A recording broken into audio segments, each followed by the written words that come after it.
Previously, on My Little Pony Meets the WWE, the main 7 would win their debut match along with The Shield, beating all the other 10 superstars. But then a year later, it would be revealed that The Shield would be single competitors from now on, all because Dean Ambrose's WWE contract was expired and eventually had to leave WWE soon. At WrestleMania, Seth Rollins would do it and would slay the Beast incarnate Brock Lesnar at WrestleMania to become Universal Champion, as the main 7 were at WrestleMania's front seats to watch him.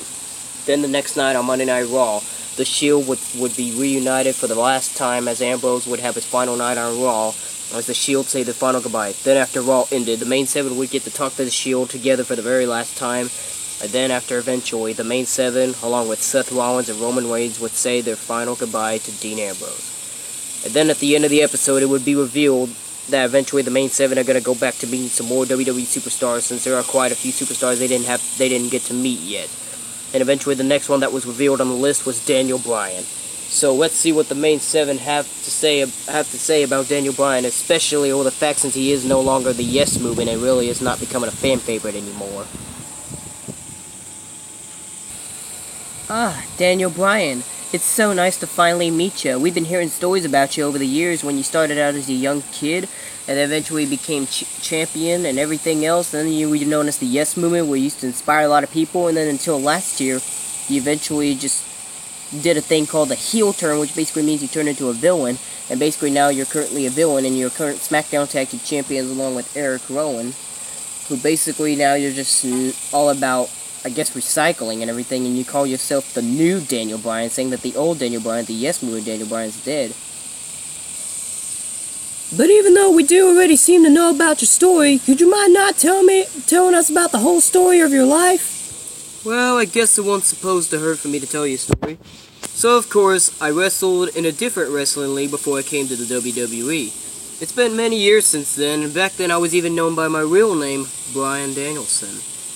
As years went by, I eventually found my home in WWE, and I think in 2010, as I made my debut at NXT, which is a little minor league for rookie superstars. My mentor was, of course, The Miz, who you probably may have heard of him before. And Miz was basically, I didn't win too much in NXT, and eventually I got eliminated from the spot, becoming the next breakout star.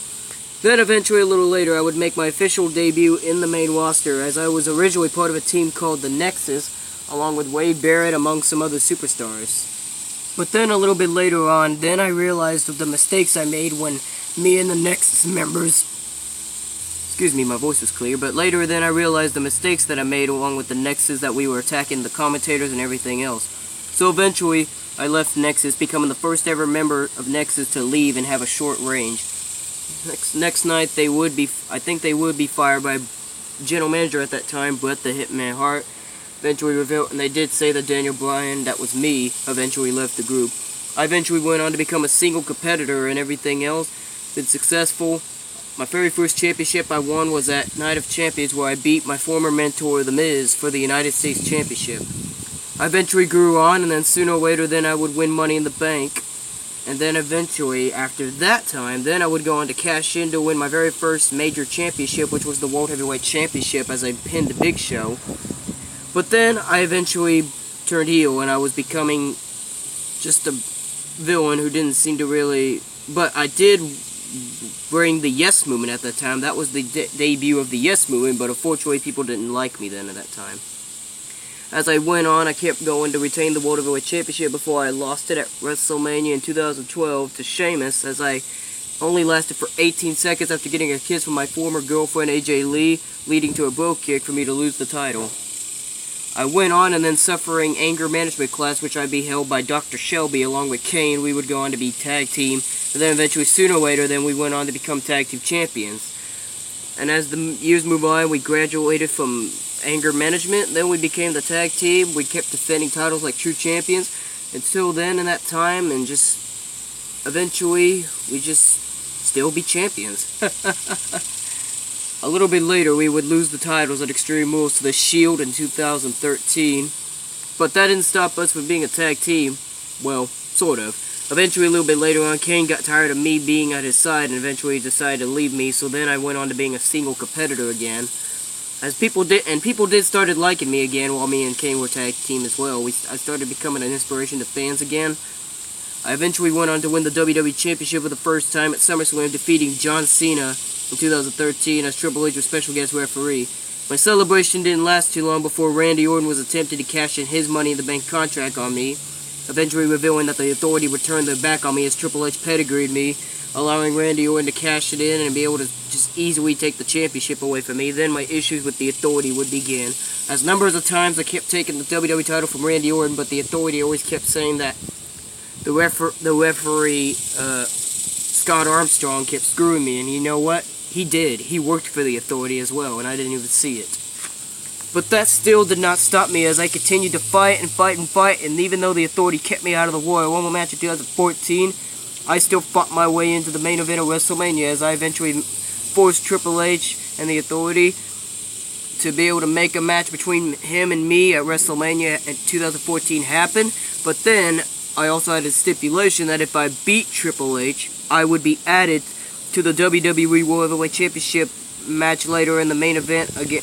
Then the triple threat, and it would be turned into a triple threat match. Batista won the Royal Rumble match to earn the opportunity, but if I did win, as I said, it would be a triple threat match, which means the main event would be Randy Orton versus Batista versus Daniel Bryan, me.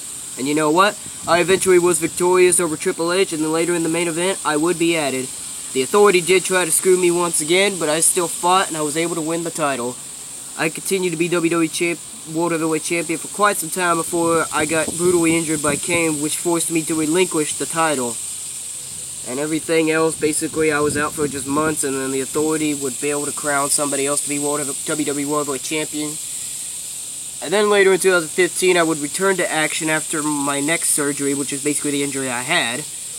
And I eventually got to be in the ring again. I went back into the Royal Rumble match in 2015, hoping to recapture the WWE World Heavyweight Championship, but it failed because, unfortunately, I got eliminated. But then, Roman Reigns would go on to win the championship match, would win the Royal Rumble match, to have an opportunity for the WWE World Heavyweight Championship against Brock Lesnar. And as I did, I tried to actually take the opportunity from him, as me and Roman Reigns would battle at Fastlane. Reigns kept his opportunity, but that didn't stop me from going to WrestleMania, as I would be involved in an Intercontinental Championship ladder match against Bad News Barrett, who was the Intercontinental Champion at that time, Dean Ambrose, Dolph Ziggler, Stardust, Luke Harper, and R-Truth. I eventually won the title, winning the Intercontinental Championship for the first time. I held on it for quite some time before I eventually had to relinquish it again due to more surgery needing to be done to me, so I never lost the title. Then a little bit later in 2016, I would announce my retirement, as everybody thought that was actually the end of my career at that time. But it didn't stop me, because then, later on, Shane McMahon would announce me to be the general manager of SmackDown Live, as I would be able to continue my career that way. Unfortunately, no longer wrestle, but anything else. But then, last year in 2018, then I would be revealed that the doctors would say that I was in good health and that I'd be clear to go back to wrestling again, so as I was clear to be going back into wrestling. As I had my first match in almost 3 years or something like that, as I teamed up with Shane McMahon to take out Kevin Owens and Sami Zayn. And you know what? WrestleMania last year even took place in the same exact place where I won the WWE World Heavyweight Championship from Batista and Randy Orton. So it was kind of nice to be back in there again. We eventually were victorious, which would keep Kevin Owens and Sami Zayn from being rehired on SmackDown Live.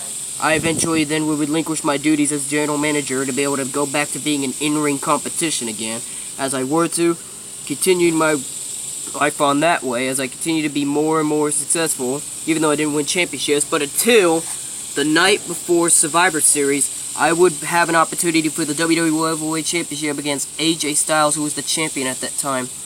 But eventually, it wasn't the way people were expecting it, as I delivered a low blow while the referee did not see.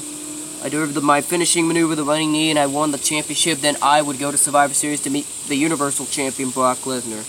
As I turned my back on the WWE fans, I would no longer be the Yes Movement. I wouldn't reveal that till the next night after I lost to Brock Lesnar at Survivor Series, saying that the old Daniel Bryan's dead. I would be going on to being the new Daniel Bryan, as I was no longer an inspiration. I kept being WWE World Heavyweight Champion for the next few months. Eventually, Eric Rowan would come back to help me retain the title from AJ Styles at Royal Rumble this year. I kept being champion until WrestleMania. Kofi Kingston, who has never been champion before in 11 years, would finally accomplish his dream and become WWE champion for the very first time, as he beat me at WrestleMania. But that didn't stop me though, as then a little bit later on I would follow it up by teaming up with Eric Rowan as we won the SmackDown Tag Team titles from the Usos. And so far, still on to this day, we still are the current champions. And this Sunday, we're gonna be set to defend them at Extreme Rules against the Usos and Heavy Machinery, who's new from NXT. And pretty much, we're just continuing to live on, and I'm just continuing to live my life. Whether if I'm the Yes Movement or if I'm just the new Daniel Bryan or the old Daniel Bryan, I'm still the same old person. And I know a lot of people really do want to see the old Daniel Bryan, but maybe we will. Maybe there is still a little bit of Yes Movement left in me, so we'll see. We'll see if that Daniel Bryan does ever come back. Wow, quite a history of a story you have there, Brian. I gotta say, it was so long I almost nearly fell asleep just trying to listen to it. Woo! But nonetheless, that was an absolutely beautiful story. I never thought I'd ever see such a young man like you compete in the WWE like that. Man, some of that stuff made me a little bit nervous, but I give you a lot of credit for what you did, Daniel Bryan. Well, Daniel, thank you very much for sharing your story with us. We shall continue to go interview some other superstars for their career. And no matter if you're the old Daniel Bryan or the new Daniel Bryan, keep on wrestling! We believe in you, Daniel Bryan! Woo! Well, guys, we're off to go interview some more superstars. See ya, Daniel! See ya, Main 7. It was nice to have a talk with y'all. And so the Main 7 would continue to interview more WWE superstars as they would leave Daniel Bryan and find some other superstars to interview. But who shall be next? We do not know yet. Next time on My Little Pony Meets the WWE. I am phenomenal. I am the phenomenal one. This is the house that AJ Styles built.